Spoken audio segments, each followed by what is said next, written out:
Hello everyone. आज मी new इयरच्या रेझोल्युशन्सबद्दल बोलणार आहे. सो हा विषय जो आहे तो सोशल मीडियावर ऑलरेडी काही ठिकाणी तुम्ही ऐकल्या असतीलच, व्हिडिओज असतील किंवा लेख असले असतील. पण हा विषय खरंच इतका इम्पॉर्टंट आहे का, असा हा प्रश्न विचारला जातो. तो विचारला जातो त्याचं कारण नक्कीच डेफिनेटली आज मला उत्तर द्यायला आवडेल इथे माझ्या व्हिडिओच्या माध्यमातून, की हो, हा विषय गरजेचा आहे, हा विषय खरंच खूप इम्पॉर्टंट आहे. आणि हा विषय नक्कीच नवीन नाही आहे. Because of social media only we came to know that this is the something, the people are making vision boards. कोणी ऑनलाईन बनवतं, मी बनवते ऑनलाईन, म्हणजे ॲप वापरून तुम्ही फोटोज स्टिक करून बनवू शकता. हाताने तुम्ही करू शकता ते काम, म्हणजे कात्रणा म्हणजे कात्रणं कापून अजून आपण आपले स्वतःचे फोटोज आहेत ते चिकटवून छान बनवू शकतो. A3 साईजवर, A4 साईजवर, असं खूप त्याचे प्रकार आहेत विजन बोर्डचे, तर ते बनवू शकतो तुम्ही. It's like a motivation. आणि अजून गंमत सांगायची म्हणजे मी फिजिकल कॉपीज पण माझ्याकडे आहेत, ज्याच्यावर मी इमोशनल, फिजिकल, मेंटल या सगळ्या गोष्टींवर विजन बोर्डच्या आधीची ही प्रोसेस आहे. तर या सगळ्या गोष्टींच्या थ्रू जाते आहे मी.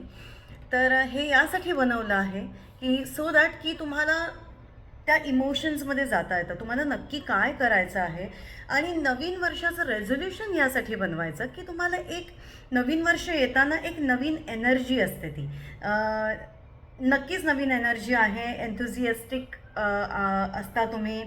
नवीन वर्षाचं स्वागत आहे, त्याच्यामध्ये नवीन गोल्स तुम्हाला सेट करताना जो उत्साह असतो, जे इमोशन्स असतात त्या गोलच्या अराउंड, की मला हे अचीव करायचं आहे, ते अचीव करायचं आहे, तर तो उत्साह घेऊन जशी तुम्ही स्टार्ट करता ना, तर ते तुम्हाला खूप छान फील होतं की माझ्याकडे या या गोष्टी आहेत, माझ्याकडे या स्किल्स आहेत.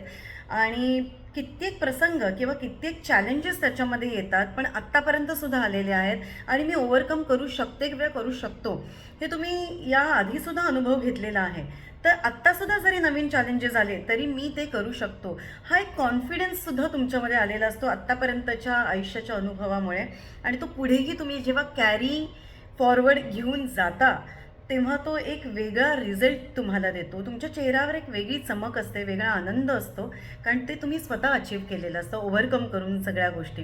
कारण कितीही म्हटलं तरी कुठला एक एक जरी गोल सेट केला, त्याच्या बरोबरीने तुम्हाला ते चॅलेंजेससुद्धा येणार असतात. काही चॅलेंजेसची तुम्हाला कल्पना असते, काही चॅलेंजेस हिडन असतात, जे एकदम सरप्राईज असे भॉक करून येतात लिटरली. तर ते सुद्धा चॅलेंजेस आपण ओव्हरकम करू शकतो.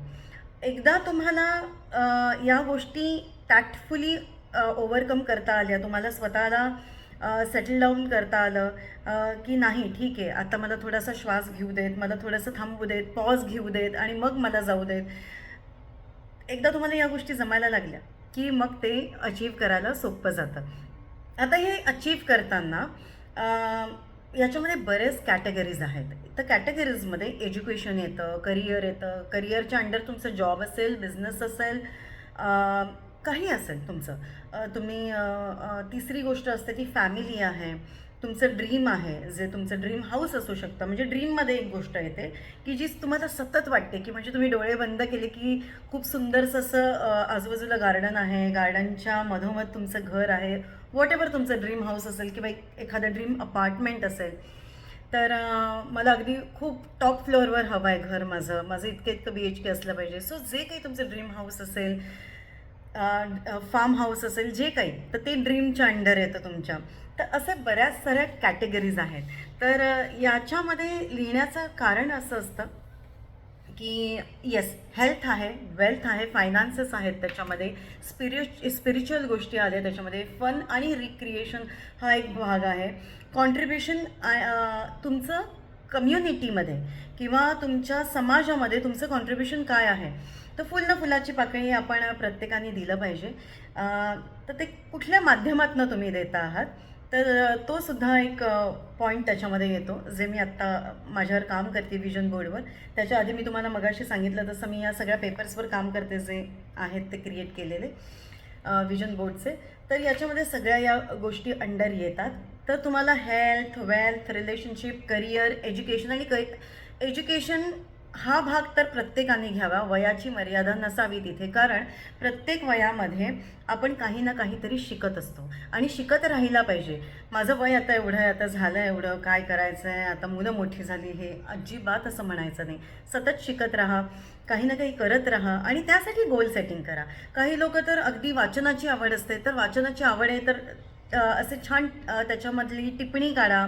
त्याच्यामधनं तुम्ही एखाद्या पुस्तकाचं अगदी सुंदर असं तुम्ही ब्लर्ब म्हणतात त्याला इंग्लिशमध्ये, जे पुस्तकाच्या बॅक साईडला असतं आणि ते बघून ते वाचूनच आपण ठरवतो की हे पुस्तक घ्यायचं की नाही. एक तर कोणीतरी रेकमेंड केलेलं असतं, नाहीतर ब्लर्ब जे असतं ते म्हणजे एक छोटीशी अशी हे लिहिलेली असते त्या पुस्तकाबद्दल माहिती, की या पुस्तकात नक्की तुम्हाला काय मिळणार आहे वाचायला, तर त्याला ब्लर्ब म्हणतात.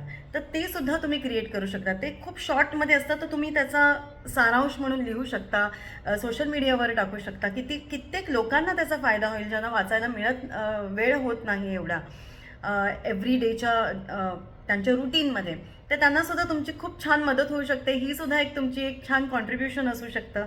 सो कित्येक गोष्टी आहे आणि आपण स्वतःला बऱ्याचदा अंडर एस्टिमेट करत असतो की मी काय करू शकणार आहे, आता झालं सगळं. तर असं करू नका. जो जो मी आत्ता मुद्दा सांगितला तो सुद्धा खूप इम्पॉर्टंट आहे आणि खोटं वाटेल पण ChatGPTवर सुद्धा तुम्ही जर गेलात आणि जर तुम्ही ॲडव्हान्स घेतलं आणि सबस्क्राईब केलं त्याच्यावर आणि जर तुम्ही एखाद्या पुस्तकाची विचारली त्यांना की मला शॉर्टमध्ये या पुस्तकाचा मध्ये काय आहे, तर तो सारांश रूपामध्ये मला वाचायचा आहे, तर ते द्या म्हणून, तर ChatGPTसुद्धा तुम्हाला देतं. तर त्याच्याऐवजी जर तुम्ही हे सहज सुलभपणे उपलब्ध केलं, फेसबुकवर टाकलं, यूट्यूबवर टाकलं, तुमच्या आवाजात टाकलं, तर हा उपयोगसुद्धा सोशली लोकांना होऊ शकतो. लोकं जाता येता ऐकू शकतात. तर स्वतःला अंडर एस्टिमेट करू नका. छोटे छोटेसे गोल्स का असेना, कोणाचा मोठा असेल, कोणाचा छोटा असेल, डोंट कंपेअर. जे तुम्हाला करण्याची इच्छा आहे, ही तुम्हाला ऊर्जा देते काहीतरी नवीन करण्याची. आणि एक गोष्ट मला नेहमी वाटते, जेव्हा तुम्हाला सकाळ झाल्यानंतर आपण थँक्स म्हणतो देवाला, की कराग्रे वसते लक्ष्मी आपण म्हणतो मंत्र, जेव्हा हात बघून पाम उघडून आपण म्हणतो. सो त्याचा अर्थ आपण देवाला थँक्स म्हणतो नवीन दिवसाबद्दल. पण आपण त्या दिवसाचं काय बरं करतो? बऱ्याचदा आपलं एन्झायटीमध्ये, कंपॅरिझनमध्येच सगळा वेळ निघून जातो. यासाठीच हे गोल सेटिंग्ज आहेत, विजन बोर्ड आहे, की त्यांनी तुम्हाला कायम तुम्हाला एक सतत दस्तक असते ती. आणि ते विजन बोर्ड कुठेतरी लावा किंवा ती वही तुमच्या सतत जवळ ठेवा, जिथे तुम्ही बेडवर बसता, हॉलमध्ये जिथे मॅक्झिमम टाईम तुम्ही असता, तिथे ते विजन बोर्ड लावा छोटंसं. किंवा असं छोटे छोटेसे पेपर्स असतात ना, स्टिकी नोट्स असतात. सो त्या स्टिकी नोट्स तुम्ही कुठेतरी लावून ठेवू शकता, किचनमध्ये लावून ठेवू शकता. तर असं कुठेतरी असं एक रिमाइंडर म्हणून लावून ठेवा, की त्यांनी तुम्हाला असं सतत तुम्हाला असं ती एनर्जी मिळेल आणि तुम्हाला ती दस्तक राहील, की तुला हे काम करायचं आहे, हे तू स्वतःसाठी गोल सेटिंग केलेलं आहेस म्हणून. त्याच्यामध्ये तुमचे इंटेन्शन्स खूप क्लिअर पाहिजे, क्रिस्टल क्लिअर पाहिजे. क्रिस्टल क्लिअर असं मी यासाठी म्हणते आहे, की बऱ्याचदा असं होतं की आपण रागाने सुद्धा ते करतो, की एखाद्याला दाखवायचं, मी दाखवल्याशिवाय राहणार नाही, कारण मला खूप अंडर एस्टिमेट केलं, खूप जज केलं आहे. ती गोष्ट जी आहे ती तुम्ही विचारात नक्की घ्या. जर कोणी तुम्हाला अंडर एस्टिमेट सतत करत असेल, तुम्हाला सतत जज करत असेल, नक्की त्या विषयाचा विचार करा. पण कोणाला दाखवण्यासाठी आपल्याला ते करायचं नाही, हे मात्र नक्की विचारात घ्यायचं आहे. जी गोष्ट कराल ती स्वतःसाठी करायची, स्वतःच्या प्रगतीसाठी करायची. तुम्ही या गोष्टी करत राहिल्या चांगल्या इंटेन्शननी, तर एक दिवस असा नक्की येतो की ती व्यक्ती बोलेल किंवा नाही बोलेल. त्यांचा इगो असेल किंवा त्यांचं गिल्ट असेल, त्यामुळे ती लोकं बोलतीलच असं पण नाही आहे. पण त्यांना आपोआप तो मेसेज पोचेल तुमची प्रगती बघून, तुमच्यातला चेंज बघून. सक्सेस म्हणजे खूप मोठं अगदी स्टेजवर जाऊन जर तुम्हाला कोणी अवॉर्ड दिलं तरच सक्सेस होत नाही. तुमच्या ज्या बेबी स्टेप्स तुम्ही त्या गोल्ससाठी अचीव करताय, तर ते तुमचं तुम्हाला ठाऊक असतं आणि ते समोरच्याला तुमचं जे एनर्जी लेवल असते, तुमचं व्हायब्रेशन जे चेंज होतं, तुमची पॉझिटिव्हिटी, तुमचं बॉडी लँग्वेज, तुमची बोलण्याची जी एक म्हणजे बोलण्याची जी एक पद्धत बदलते, सगळंच बदलतं. तुमचं कॉन्फिडन्स असतो, चेहऱ्यावरचं एक तेज असतं वेगळं, आनंदाचं एक वातावरण असतं, तुमच्या आतूनच खुललेले असता, तुम्ही फुललेले असता. सो ते आपोआप लोकांना कळतं. सो ते वेगळं दाखवण्यासाठी मी प्रूव्ह करूनच दाखवेन, मी त्याला दाखवेनच, त्याची जिरवेनच, असं कुठलेही इंटेन्शन ठेवायचं नाही. म्हणून मी क्रिस्टल क्लिअर हा शब्द वापरला. सो फक्त प्युअर इंटेन्शननी आपल्याला पुढे जायचं आहे, जेव्हा तुमचं इंटेन्शन प्युअर असतं, स्वतःवर काम करण्याचं असतं, जर कोणी काही बोलत असेल तर त्याचा विचार नक्की करावा, पण त्याचं वाईट वाटलं तरी तेवढ्यापुरतीच राहू देत. त्याच्यावर काम जर तुम्हाला वाटत असेल की खरंच मला हे काम करण्याची गरज आहे, कारण बऱ्याचदा मी हे ऐकण्यात येतं माझ्या बाबतीत की हे आहे, तर नक्की त्याच्यावर विचार करा. आणि हे जर तुम्हाला असं वाटत असेल की माझ्यासाठी आहे, तर नक्की त्याच्यावर काम करा. आणि जर वाटत असेल की नाही हे खरंच मी नाही येते किंवा मी नाही येतो, तर ते इग्नोर करा, थँक्यू सो मच म्हणा. तर त्यांना त्यांच्या एनर्जीत राहू देत, तुम्ही पुढे जा आणि तुमची एनर्जी मात्र एलिव्हेट झाली पाहिजे त्याच्यातनं. तो हा सगळा विजन बोर्डचा किंवा या सगळ्या गोष्टींचा उद्देश लिहून काढण्याचा आणि रेझोल्युशनचा नवीन वर्षाचा हाच उद्देश आहे की स्वतःला मोटिवेट करत राहणं, नवीन नवीन गोष्टी शिकत राहणं, नवीन नवीन व्हिडिओज बघा, नवीन नवीन वाचा गोष्टी आणि प्रगती करत राहा. तुम्हाला कोणीही थाप जरी पाठीवर दिली नाही तरी स्वतःची स्वतः थाप द्यायला कधी विसरू नका. सगळ्यात महत्त्वाचं शेवटची एक टीप आहे माझ्याकडनं, ते म्हणजे छोट्या छोट्या बेबी स्टेप्स घेताना जे काही तुम्हाला यश मिळेल त्याचं सेलिब्रेशन व्हायलाच पाहिजे. त्याचं सेलिब्रेशन म्हणजे एक तर ग्रॅटिट्यूड असलं पाहिजे, अप्रिसिएशन हे स्वतःलाही असलं पाहिजे. ग्रॅटिट्यूड देवाला द्या, अप्रिसिएशन स्वतःला द्या आणि त्याच्यानंतर सेलिब्रेशन म्हणजे अगदी छोटीशी कॅडबरी का असेल ना, स्वतःला गिफ्ट म्हणून घेऊन विकत घ्या आणि ते सेलिब्रेट करा. तो मोमेंट सेलिब्रेट करा की आज मी जो पहिली स्टेप माझ्या गोल्ससाठी घेतली आहे, तर मला खरंच खूप आनंद होतो की मी ती अचीव केलेली आहे. हे स्वतः सेलिब्रेशन करा, स्वतःला अक्नॉलेज करायला विसरू नका.